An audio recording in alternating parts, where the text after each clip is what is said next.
بسم اللہ الرحمن الرحیم۔ نبوت مل جانے کے بعد 9 برس تک نبی اکرم صلی اللہ علیہ وآلہ وسلم مکہ مکرمہ میں تبلیغ کرتے رہے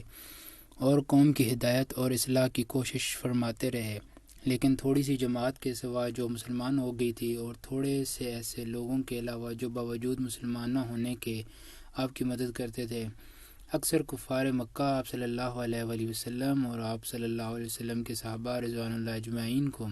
ہر طرح کی تکلیفیں پہنچاتے تھے، مذاق اڑاتے تھے اور جو ہو سکتا تھا اسے درگزر نہ کرتے تھے۔ حضور صلی اللہ علیہ وآلہ وسلم کے چچا ابو طالب بھی انہی نیک دل لوگوں میں تھے جو باوجود مسلمان نہ ہونے کے حضور صلی اللہ علیہ وآلہ وسلم کی ہر قسم کی مدد فرماتے تھے۔ 10ویں سال میں جب ابو طالب کا بھی انتقال ہو گیا تو کافروں کو اور بھی ہر طرح کھلے مہار اسلام سے روکنے اور مسلمانوں کو تکلیف پہنچانے کا موقع ملا۔ حضور اقدس صلی اللہ علیہ وسلم اس خیال سے طائف تشریف لے کے کہ وہاں قبیلہ ثقیف کی بڑی جماعت ہے، اگر وہ قبیلہ مسلمان ہو جائے تو مسلمانوں کو ان تکلیف سے نجات ملے اور دین کے پھیلانے کی بنیاد پڑ جائے۔ وہاں پہنچ کر قبیلے کے 3 سرداروں سے جو بڑے درجے کے سمجھے جاتے تھے گفتگو فرمائی اور اللہ کے دین کی طرف بلایا اور اللہ کے رسول کی یعنی اپنی مدد کی طرف متوجہ کیا، مگر ان لوگوں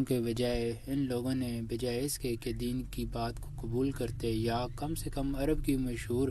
مہمان نوازی کے لحاظ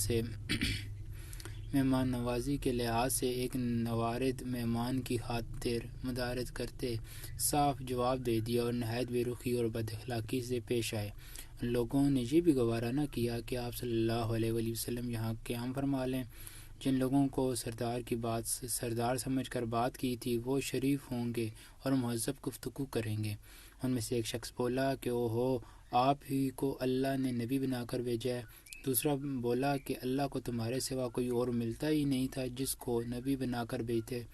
تیسرے نے کہا میں تجھ سے بات کرنا نہیں چاہتا اس لیے کہ اگر تم واقعی نبی ہے جیسا کہ دعویٰ ہے تو تیری بات سے انکار کر دینا مصیبت سے خالی نہیں، اور اگر جھوٹا ہے تو میں ایسے شخص سے بات کرنا نہیں چاہتا۔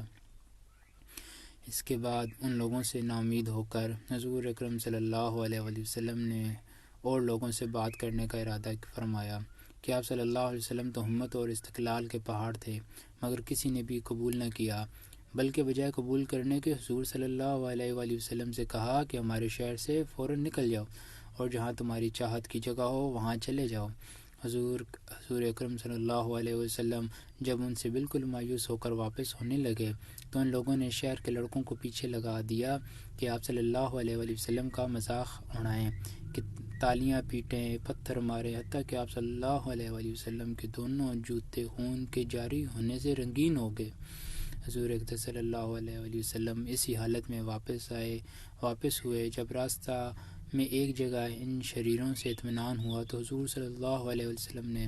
یہ دعا فرمائی، اے اللہ، تجھ سے شکایت کرتا ہوں میں اپنی کمزوری اور بے کسی کی اور لوگوں میں ذلت اور رسوائی کی۔ اے ارحم الراحمین، تو ہی ضعفاء کا رب ہے اور تو ہی میرا پروردگار ہے۔ تو مجھے کس کے حوالے کرتا ہے، کس اجنبی بیگانے کے جو مجھے دیکھ کر ترش رو ہوتا ہے اور منہ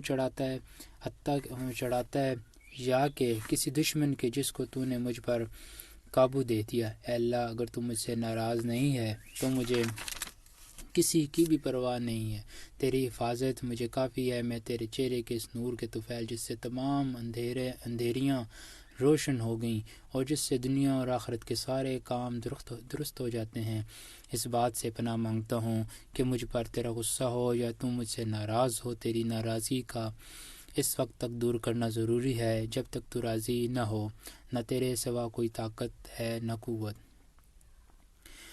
مالک الملک کی شان قہاری کو اس پر جوش آنا ہی تھا کہ حضرت جبرائیل علیہ السلام نے آ کر سلام کیا اور عرض کیا کہ اللہ نے آپ کی قوم کو وہ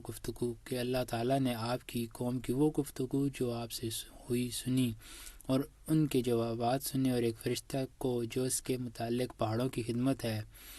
آپ کے پاس بھیجا ہے کہ آپ جو چاہیں اس کو حکم دیں۔ اس کے بعد اس فرشتے نے سلام کیا اور عرض کیا، جو ارشاد ہو میں اس کی تعمیل کروں گا، اور اگر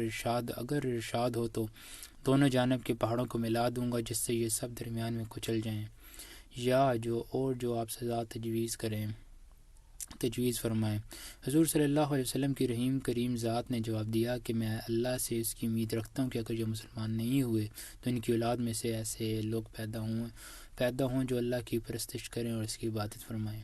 فائدہ یہ ہے اخلاق اس کریم ذات کے جس کے ہم لوگ نام لیوا ہیں کہ ہم ذرا سی تکلیف سے کسی کی معمولی سی گالی دے دینے سے ایسے بھڑک جاتے ہیں کہ پھر عمر بھر اس کا بدلہ نہیں اترتا، ظلم پر ظلم اس پر کرتے رہتے ہیں اور دعویٰ کرتے ہیں